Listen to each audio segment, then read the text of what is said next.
kali ini kita akan mengulas salah satu cerita nyata yang terjadi. Ini masih berbau mistis. Kali ini kita kedatangan narasumber. Dia salah satu pemimpin TPA Rumah Quran, dan dia juga sering aktif di meruqyah. Langsung saja, selamat datang Ustadz Anang Ahmad Mahdi. Ya. Gimana kabarnya? Alhamdulillah sehat. Sehat ya.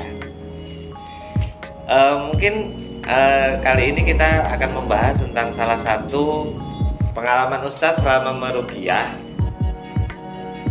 yang sekiranya paling menyeramkan. Apa kira-kira? Bismillahirrahmanirrahim. Jadi kalau bicara menyeramkan, sebetulnya setiap kejadian yang seperti itu kan tanda kutip menyeramkan. Ya. Namun di sini ada yang ingin saya sharing mengenai satu kisah yang menurut saya unik dan bisa dijadikan sebuah pelajaran ya. Dijadikan sebuah pelajaran. Jadi kisah ini tuh lokasinya ada di Lampung Selatan. Ya saya skip lah untuk daerahnya, kemudian untuk namanya dan Kenapa di skip? menjaga privasi ya, menjaga privasi. Oh gitu. Jadi kisah ini bermula, jadi ada seorang perempuan yang pada waktu itu, waktu dia muda, dia tuh pernah pacaran. Inisialnya perempuan itu Sebut saja Mawar. Ya. Mawar. Jadi si perempuan ini dia kan sudah pacaran. Kemudian setelah pacaran yang cukup lama, tiba-tiba perempuan ini memutuskan menikah dengan pria lain. Jadi diputusin gitu. Jadi pacarnya diputusin. Oh, diputusin, sedih banget kan. Terus dia nikah sama yang lain. Dia nikah dengan yang lain. Nah, setelah menikah itu, si mantannya tadi yang ditinggalin ini sudah lost kontak ya, lost kontak artinya sudah. Jadi sebut saja perempuan ini inisialnya Mawar. Terus mantannya itu inisialnya si A lah ya. Si A dan si B nanti ya. Jadi si Mawar tadi pacaran dengan si A, kemudian si A ini ditinggalkan, Mawar tadi menikah dengan si B. Si B tadi kan. Nah, si A dengan si Mawar tadi lost kontak. Dia nggak ada komunikasi. Setelah itu si Mawar ini punya anak, ya anaknya sudah dewasa, bahkan sudah punya cucu ya. Sudah punya cucu. Kemudian wanita ini, ya si Mawar tadi, suaminya meninggal dunia. Nah, suaminya meninggal dunia. Jadi si Mawar ini punya suami dengan si B. Si Mawar tadi menikah dengan si B. Ya. Kan si A tadi mantannya ya. Nah, si B ini meninggal dunia. Setelah meninggal dunia, sejeda beberapa bulan bahkan sampai 1 tahun, si A tadi, si mantan itu ternyata masih suka nih sama si Mawar. Jadi si mantannya masih suka dengan si Mawar. Padahal usia si Mawar itu sudah 60 tahunan. Sudah nenek-nenek. Ternyata si A ini masih suka, masih berharap mau balikan.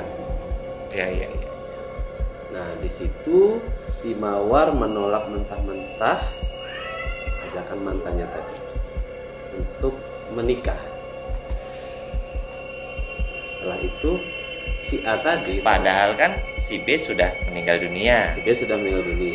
Nah, pikir si Mawar buat apa? Dia sudah nenek-nenek, sudah punya cucu, udahlah fokus kehidupan dia aja. Sudah nggak bernafsu lagi. Itu tidak bisa tanyakan. Jadi setelah itu ternyata si A tadi tidak tinggal diam. Jadi si mantannya tadi ini ternyata berbuat tanda kutip yang merugikan si Mawar.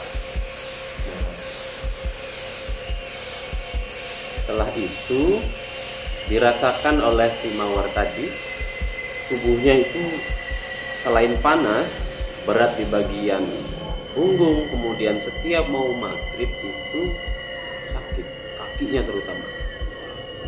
Memang sih badannya ini ya, badannya itu tidak kurus lah ya, badannya tidak kurus dan memang berjalan itu agak sulit. Tetapi ketika menjelang maghrib itu sakitnya luar biasa. Kemudian dia suka ngeliat ya di rumahnya itu sesuatu yang menyeramkan ya, ada yang terbang, ada yang macam-macam lah cerita si Mawar tadi. Itu kejadian tahun berapa ya? Kejadian kurang lebih tahun 2017 sekitar 5 tahun yang lalu. 5 tahun yang lalu. Dan itu masih lengket sekali di benak saya karena itu bisa jadi pelajaran ya untuk kita semua. Waktu itu yang menangani langsung Ustadz sendiri atau ya dengan tim? Kebetulan jadi lokasi si pasien ini tidak jauh dengan tempat tinggal saya ini. Oh gitu. Jadi posisi kumat, kemudian saya dihubungi, kemudian saya ikhtiarkan ya dengan tentunya dengan ridha Allah, dengan kuasa Allah. Kita ikhtiar bareng-bareng, kita bacakan ayat Quran ke ibu tadi, ke Mawar tadi, dan reaksinya luar biasa. Jadi anak mantu cucu megangin si nenek tadi ini nggak kuat, saking besarnya energi itu tadi. Betul. Jadi energi yang numpang di Mawar tadi itu energinya luar biasa. Selain badannya besar juga energinya besar. Dan setelah itu mending ya, si nenek tadi sudah mendingan dan 2 hari kemudian kumat lagi. Pada waktu itu saya dipanggil lagi. Kemudian saya ikhtiarkan berbekal dari ilmu yang diajarkan oleh guru-guru saya. Kemudian saya mandikan. Saya rendam ibu tadi dengan air yang sudah diruqyah, campur bidara, kemudian daun kelor dan juga garam. Itu reaksinya sangat-sangat kepanasan dan mencaci maki kita semua yang ada di situ.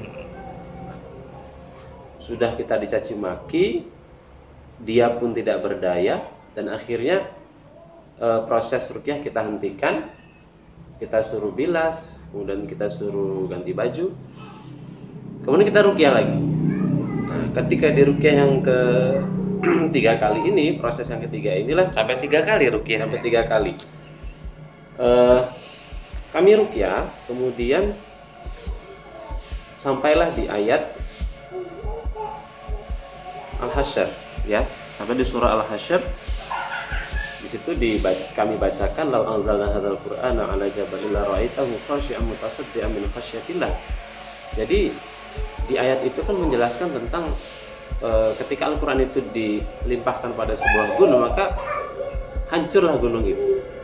Nah, kita beranggapan gunung saja hancur, apalagi hanya sebatas makhluk Allah yang sama-sama lemah dengan manusia.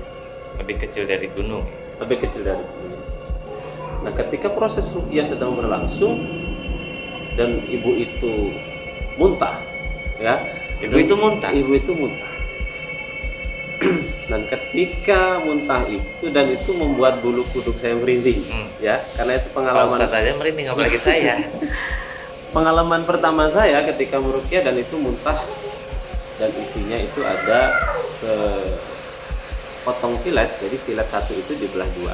Potong silet. Itu benar-benar silet itu. Benar-benar silet, ya. Kemudian di situ ada cemiti, peniti apa itu? Peniti emas. Ada peniti yang warnanya emas itu. Kemudian ada kuku kaki. Jadi kuku kaki jempol itu dipotong utuh, kemudian dibalut dengan rambut. Ujung kukunya itu. Ya, potongan kuku utuh ya, potongan kuku utuh itu yang bentuknya seperti huruf U, kuku jempol itu dibalut dengan rambut ya, dibalut dengan rambut. Nah, itu keluar sekaligus dari mulut si mawar tadi. Di situ saya nggak tahu lagi harus seperti apa rasanya ya.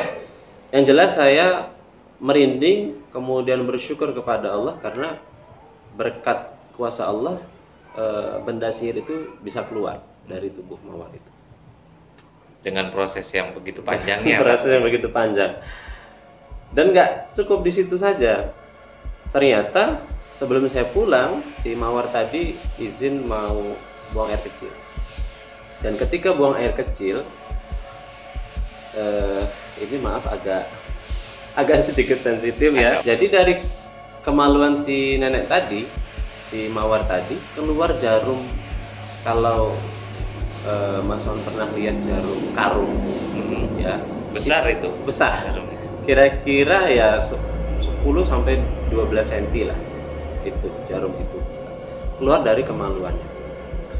Dan itu yang melaporkan si mawar itu sendiri.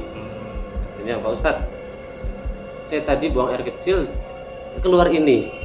Jadi udah kita kumpulkan benda-benda yang keluar dari tubuh ibu tadi, kita kumpulkan, kemudian kita bakar di situ, kita bacakan ayat kursi, kita bakar, kita musnahkan, dan kita buang ke laut pada waktu itu. Berarti yang keluar itu silet, terus jarum, terus peniti, kuku dan peniti. Kuku, rambut juga. Ada rambut. Jadi ada 5 unsur yang keluar dari tubuh pasien, tubuh si mawar tadi. Itu sedikit pengalaman tentang hal dan itu memang benar-benar nyata ya Pak. Nah, itu benar-benar nyata. Tidak ada rekayasa sama sekali. Tidak ada dari Pak Ustadz dan tim waktu itu ya. Ya. Ya, itu memang pengalaman pertama saya untuk meruqyah hal yang memang keluar benda sihir dari dalam tubuh ibu itu. Ya. Sebelum-sebelumnya memang ada kasus sihir yang lain, tetapi keluarnya itu biasanya dari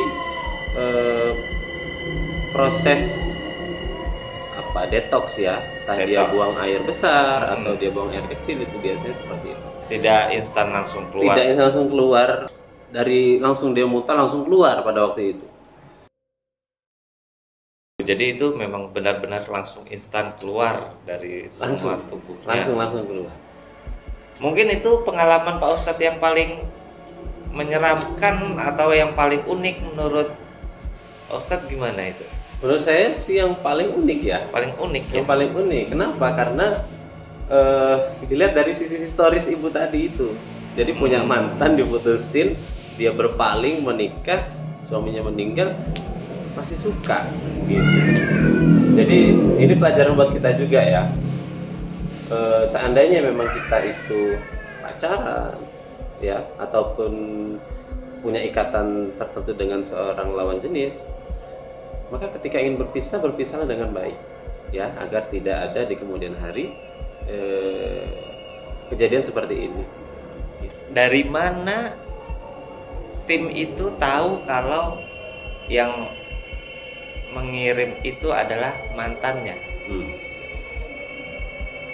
Ciri yang paling besar yang kita condong ke sana adalah si mawar tadi selalu terbayang ya, selalu terbayang wajah si pria tadi, si A tadi, kemudian ada yang selalu membisikkan namanya di telinganya. Itu jadi memang semua faktor unsur itu mengacu ke arah si A tadi.